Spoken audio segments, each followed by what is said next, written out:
Saudara-saudari terkasih dalam Kristus, hari ini Kamis 3 April 2025 dalam pekan keempat Prapaskah tahun C.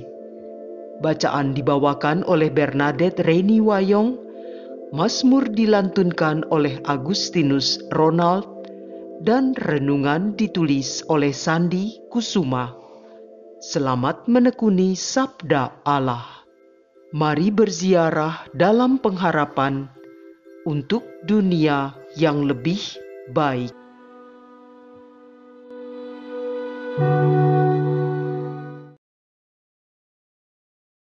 Dalam nama Bapa dan Putra dan Roh Kudus. Amin. Ya Tuhan, Allah Bapa kami yang Maha Pengasih dan Penyayang, kami datang ke hadirat-Mu dengan hati yang rindu mendengarkan sabda-Mu. Bimbinglah kami agar dapat memahami dan menerima kebenaran yang Engkau nyatakan melalui Yesus Kristus, Putra-Mu yang terkasih. Bukalah hati dan pikiran kami agar dapat mengenali Engkau dalam setiap firman-Mu. Semoga sabda-Mu hari ini membawa kami semakin dekat kepadamu dan semakin menguatkan iman kami. Demi Kristus Tuhan kami. Amin. Bacaan dari Kitab Keluaran bab 32 ayat 7 sampai dengan 14. Di Gunung Sinai, Allah berfirman kepada Musa, "Pergilah, turunlah, sebab bangsamu yang kau pimpin keluar dari tanah Mesir telah rusak perilakunya. Begitu cepat mereka menyimpang dari jalan yang kuperintahkan kepada mereka.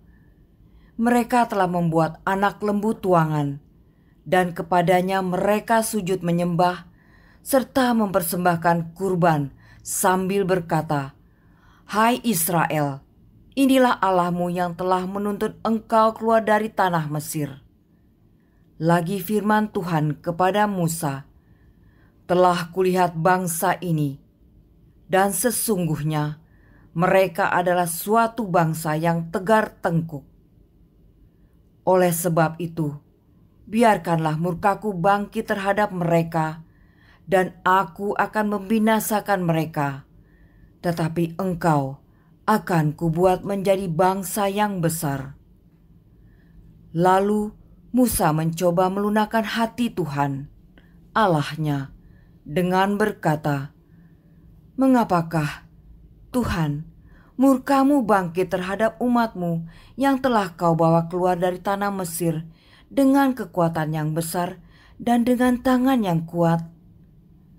Mengapakah orang Mesir akan berkata, Dia membawa mereka keluar dengan maksud menimpakan malapetaka kepada mereka dan membunuh mereka di gunung dan membinasakannya dari muka bumi?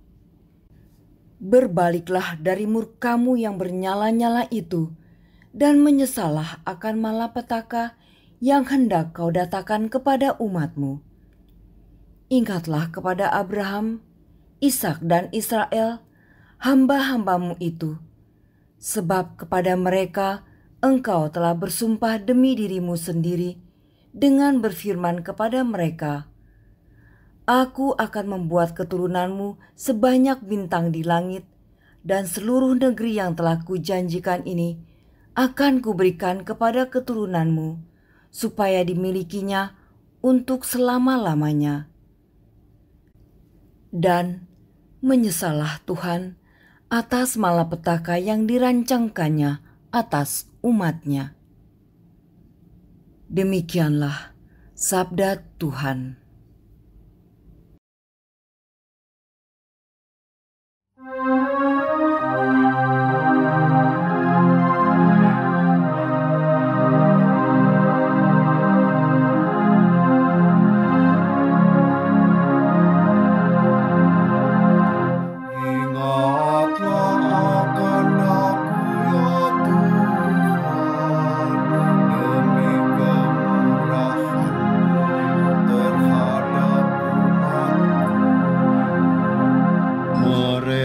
Membuat anak lembu di Horeb dan sujud menyembah kepada patung tuangan. Mereka menukar yang mulia dengan patung sapi jantan yang makan rumput. Ingatlah akan aku, ya Tuhan, demi kemurahan-Mu terhadap umat-Mu. Mereka melupakan Allah yang telah menyelamatkan mereka, yang telah melakukan hal-hal yang besar di Mesir, yang melakukan perbuatan-perbuatan ajaib di tanah Ham, dan perbuatan-perbuatan dahsyat di tepi laut Teberau. Ingatlah akan aku, ya Tuhan, demi kemurahan-Mu terhadap umat-Mu. Maka ia mengatakan, hendak memusnahkan mereka. Kalau Musa orang pilihannya tidak mengetengahi di hadapannya untuk menyurutkan amarahnya, sehingga ia tidak memusnahkan mereka.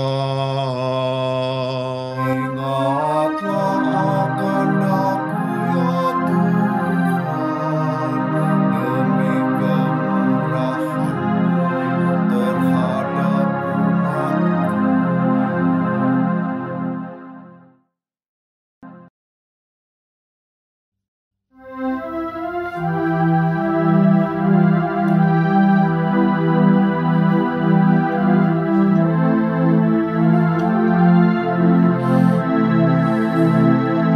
Terpujilah Kristus Tuhan, Sang Raja kemuliaan kekal. Begitu besar kasih Allah kepada dunia ini, sehingga Ia telah mengaruniakan anaknya yang tunggal, supaya setiap orang yang percaya kepadanya beroleh hidup yang kekal. Terpujilah Kristus Tuhan,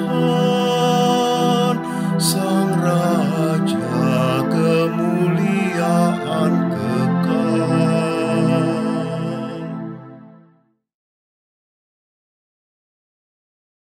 Inilah Injil suci menurut Yohanes bab 5 ayat 31 sampai dengan 47. Sekali peristiwa, Yesus berkata kepada orang Yahudi, "Kalau aku bersaksi tentang diriku sendiri, maka kesaksianku itu tidak benar.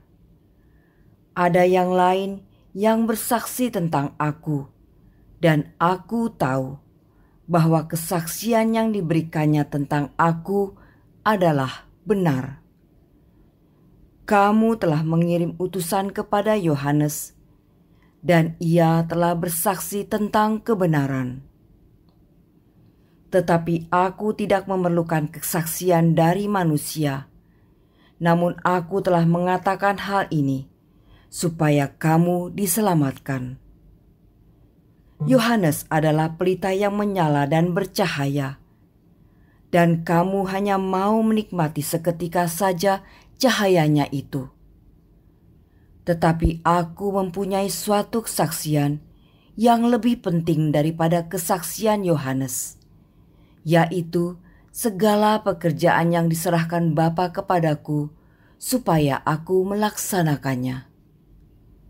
Pekerjaan itu jugalah yang sekarang kukerjakan, dan itulah yang memberi kesaksian tentang aku, bahwa Bapa yang mengutus aku. Dialah yang bersaksi tentang aku. Kamu tidak pernah mendengar suaranya, rupanya pun tidak pernah kamu lihat, dan firman-Nya tidak menetap di dalam dirimu, sebab kamu tidak percaya kepada Dia yang diutusnya. Kamu menyelidiki kitab-kitab suci, sebab kamu menyangka bahwa olehnya kamu mempunyai hidup kekal. Tetapi, walaupun kitab-kitab suci itu memberi kesaksian tentang aku, namun kamu tidak mau datang kepadaku untuk memperoleh hidup itu. Aku tidak memerlukan hormat dari manusia, tetapi tentang kamu, memang aku tahu bahwa di dalam hatimu kamu tidak mempunyai kasih akan Allah. Aku datang dalam nama Bapakku, dan kamu tidak menerima aku. Jikalau orang lain datang atas namanya sendiri, kamu akan menerima dia. Bagaimanakah kamu dapat percaya karena kamu menerima hormat seorang dari orang lain, tetapi tidak mencari hormat yang datang dari Allah yang esa? Jangan kamu menyangka bahwa aku akan mendakwa kamu di hadapan Bapa. Yang mendakwa kamu adalah Musa, yaitu Musa yang kepadanya kamu menaruh pengharapan. Sebab, jikalau kamu percaya kepada Musa, tentu kamu akan percaya juga kepadaku, sebab Musa telah menulis tentang aku.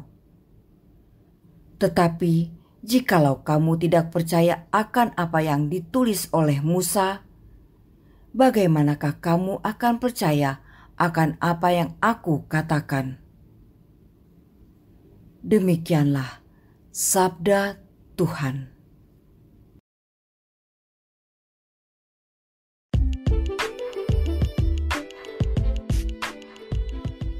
Kesaksian Musa tentang Yesus. Renungan dibawakan oleh Sandi Kusuma.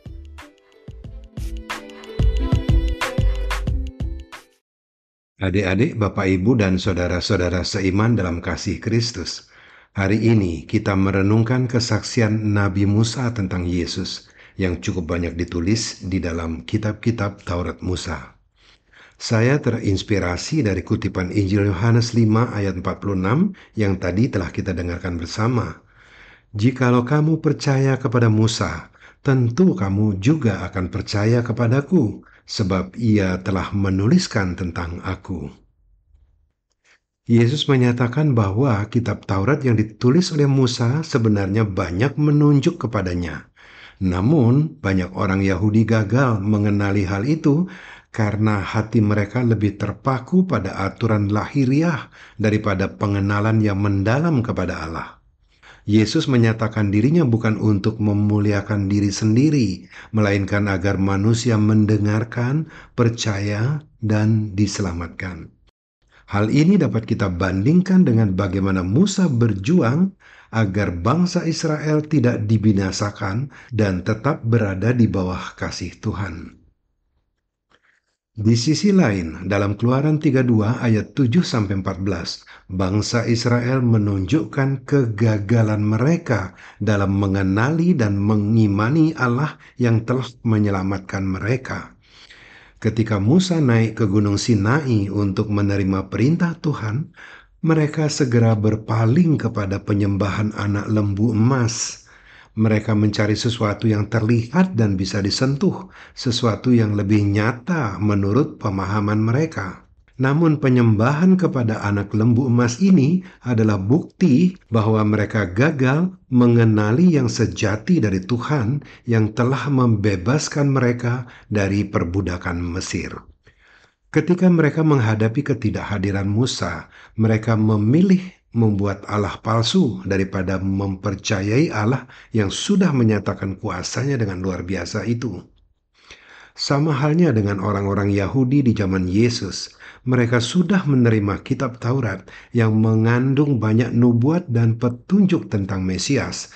Tetapi karena hati mereka tertutup oleh pemahaman legalistik dan pencarian kehormatan dari manusia, mereka gagal mengenali Yesus, Sang Mesias yang dinanti-nantikan itu. Ada kesamaan antara Musa dan Yesus. Musa menjadi perantara yang memohonkan pengampunan bagi bangsa Israel agar mereka tidak dibinasakan. Dan Yesus menjadi perantara kita di hadapan Allah. Ia datang bukan untuk menghakimi, tetapi untuk menyelamatkan. Keduanya juga sama-sama menghadapi penolakan dari orang-orang yang hendak ditolongnya. Bangsa Israel mengabaikan karya besar Tuhan dalam membebaskan mereka dari Mesir, memilih mencari Allah lain.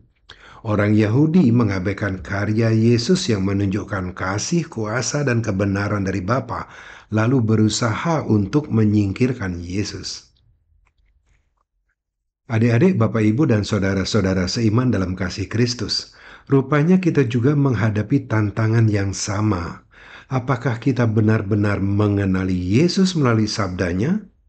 Apakah kita mengizinkan ego, pencarian kehormatan dari sesama manusia yang hanya mengaburkan pandangan kita tentang Tuhan yang sejati? Seperti bangsa Israel yang salah menempatkan imannya pada anak lembu emas, kita pun bisa terjebak dalam penyembahan modern terhadap hal-hal duniawi, kesuksesan, popularitas, materi, atau bahkan konsep-konsep yang terlihat benar tetapi jauh dari Tuhan. Seringkali kita lebih mudah percaya kepada hal-hal yang terlihat nyata dan dapat disentuh daripada percaya kepada Tuhan yang tidak terlihat tetapi sesungguhnya nyata dan hidup. Hal ini menunjukkan bahwa manusia seringkali mengutamakan yang bersifat duniawi daripada mencari kebenaran ilahi. Yesus telah menyatakan dirinya dengan jelas, bahkan dalam tulisan-tulisan Musa. Mari kita lihat beberapa di antaranya. Kitab Kejadian 3 ayat 15 tentang keturunan yang mengalahkan ular. Aku akan mengadakan permusuhan antara engkau dengan perempuan ini, antara keturunanmu dan keturunannya. Keturunannya akan meremukkan kepalamu dan engkau akan meremukkan tumitnya. Dan dari kitab Ulangan kita bisa membaca, seorang nabi dari tengah-tengahmu, dari antara saudara-saudaramu, sama seperti aku, akan dibangkitkan bagimu oleh Tuhan Allahmu, dialah yang harus kamu dengarkan. Aku akan membangkitkan seorang nabi bagi mereka dari antara saudara mereka, seperti engkau ini. Aku akan menaruh firman-Ku dalam mulutnya, dan ia akan mengatakan kepada mereka segala yang kuperintahkan kepadanya. Ulangan 18 ayat 15, 18, dan 19. Untuk mengenali Yesus kita perlu kerendahan hati, dan dengan iman yang terbuka, kita perlu mengingat bahwa segala sesuatu yang telah ditulis adalah untuk membawa kita kepada pengenalan yang sejati akan Kristus. Kalau jauh-jauh hari Nabi Musa telah dapat mengenali kedatangan Sang Mesias, masa kita tidak? Oleh karena itu, marilah kita terus-menerus berusaha mengenali Yesus dan berusaha untuk menyerupai Dia dalam perkataan, sikap, dan perbuatan kita. Amin. Sekarang marilah kita berdoa kepada Yesus Kristus, Tuhan dan pengantara kita, untuk menutup renungan kita hari ini. Tuhan Yesus yang Maha Kasih, Engkau adalah penggenapan dari segala nubuat yang tertulis dalam kitab suci. Ampunilah kami bila seringkali hati kami tertutup oleh kesombongan, ketakutan, atau keinginan-keinginan duniawi. Ajarilah kami untuk melihat Engkau dengan iman yang tulus, mengandalkan Engkau dalam setiap langkah hidup kami, dan setia mengikuti jalan-Mu. Amin. Dalam nama Bapa dan Putra dan Roh Kudus. Amin.